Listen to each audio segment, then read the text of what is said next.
Welcome to episode 1 of Mind Your Clutter.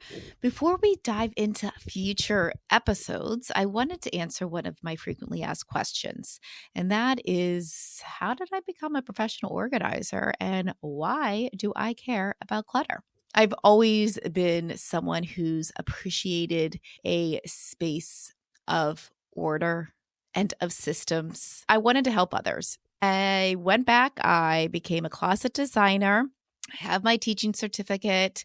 That is not where I saw myself long term. So, closet design is really how the professional organizing idea is from. And it's because as a closet designer, you're going into people's homes, into their closets, into their pantries, into their basements, into their attics, in places that usually even closest friends and family aren't necessarily all. And the more conversations I had with homeowners, I could hear in their voice the overwhelm with the amount of stuff that they had in their homes, stuff they weren't using, stuff they didn't know how to let go, stuff they didn't even know how it ended up in their home. And then I started to see where else I could be of help. And from there is where the journey of becoming a professional organizer started. It was so exciting to create spaces where people could find things and they could feel good about it. But what I found the struggle was with letting go, with figuring out how the clutter came to be in the first place and how to prevent it. The habits, the routines that led to the current situation, and the habits and the routines that could improve the situation, and the mindset around what people thought about their spaces and the clutter within it.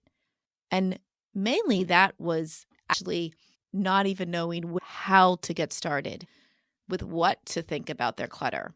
And so through the process of helping others clear the clutter and create functional spaces that looked good, it was still so apparent that the sense of overwhelm of the amount of stuff in someone's space was preventing a lot of people from living the best version of themselves.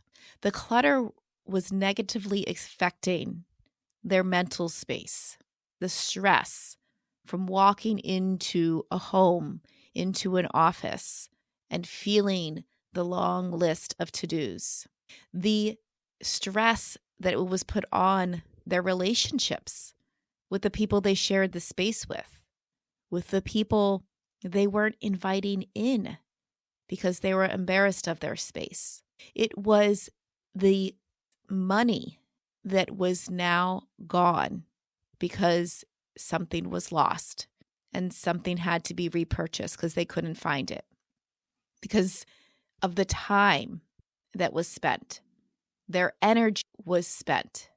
And all of this was starting to affect their day-to-day, because even when they weren't in a space that they could see the clutter, you could still feel it.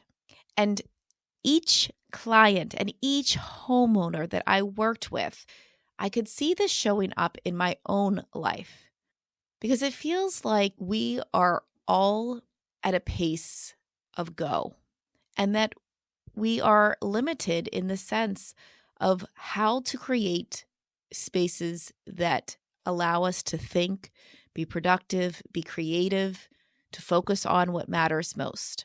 So the more time that I spent helping others clear the clutter, set up systems, simplify their everyday by having less, the more I was able to incorporate it into my own space.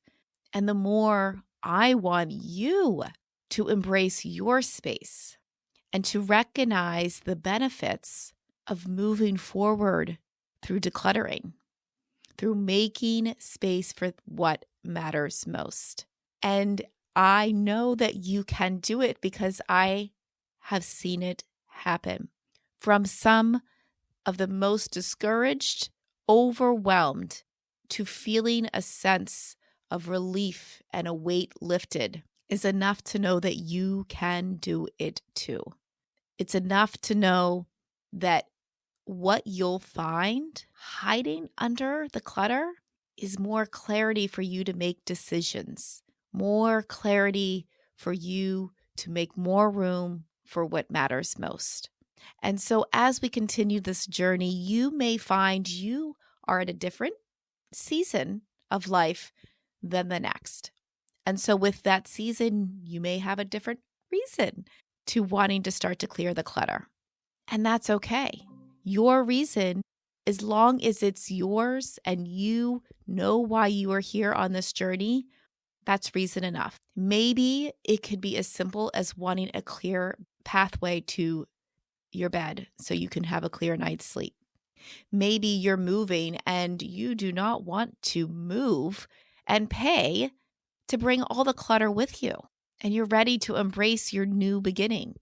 Maybe you have a nursery that you're transitioning into an office, and right now it feels overwhelming. Maybe you're trying to figure out what to do with all of those things that you have inherited from a family member who has either passed away or is downsizing, and maybe you are the one downsizing. Maybe you're living in your current home and you want to use your home as a place of retreat, a place to go and feel refreshed. Whatever the season is, whatever the reason is, keep moving forward. And we're going to talk about that in the next episode. But I wanted to let you know that I, as a professional organizer, as a previous closet designer, I have been in hundreds of homes, and you are not alone. And I know that you can feel overwhelmed and you almost feel frozen. And I know that some of you maybe were never taught how to clear the clutter, how to set up a space so that it works for you and not against you. So I hope that I can give you some motivation and inspiration to take the steps forward and learning how to live in a space that is more of you and more of what you love to do. And this is so important for busy moms, for working professionals who don't have all the time in their day-to-day to take a big leap. This is for the people who are ready to just slow down so that they can enjoy the people, the hobbies, the interests, the mental space that they thrive in. I am here to help you, but I want you to know that my journey into becoming a professional organizer is because I know that there are many of you who feel stuck, but it doesn't have to be that way. And I'm excited for you to continue the journey and to improve your space so that you can improve your mood, your sleep, your productivity, your health, so that you can clean less and spend more time doing the fun stuff, to spend more time doing the things that are more important than shuffling around things in your life that don't need to be there. And the more that you do this and the further down the journey you progress, it will become easier to recognize what is clutter and where it's showing up in other areas of your life. So think about, what is it? Why now could you benefit from living with less clutter? And join me in our next episode as we dive into some of these benefits and as we start to see and identify all forms of clutter beyond the physical clutter. Thank you so much for tuning in to the Mind Your Clutter podcast. If after listening, you've gained even just a boost of motivation to start thinking about your clutter and taking action to clear it, I would love to hear from you through email or an Instagram DM. And if you haven't done so already, subscribe to the podcast and leave a rating and a review so we can continue to grow and inspire others just like you to mind their clutter. In the meantime, I'll be here cheering you on in your next step forward with living with less clutter and more you.